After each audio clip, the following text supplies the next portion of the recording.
يا ناهي الله يحفظك، يعني أنت الآن بتضحكيني بأسلوبك هذا الحالي. أصلا ما في شيء يضحك. ليش؟ هذا موضوع مهم.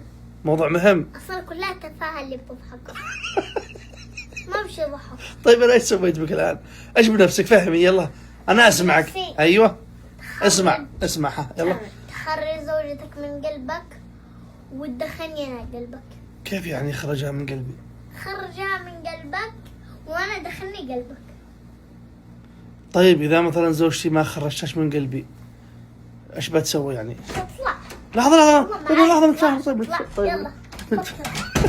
يا أنا يا زوجتك فكر. ها؟ فكر صح. يا أنا يا زوجتك فكر. ليش يا ناهي ليش؟ هكذا. إيش سويت بك يا هذا ناهي؟ سؤال مهم. ولاش اطلع؟ والله لا اطلع. والله لا اطلع. ليش يا ناهي إيش لا حصل؟ تصورني، لا تصور نفسك، لا تصورني. ليش طيب ليش؟ لا تصورني أنا من ذهب. إيش الذي غيرها يا هاشم أختك؟ والله ماني عارف. إيش الذي غيرش يا ناهي؟ ولا حاجة غيرتني. لو سمحت يلا فكر.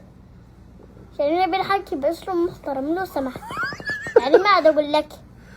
ما عاد أقول لك. طيب حاضر، خلينا نتفاهم. فهم يلا.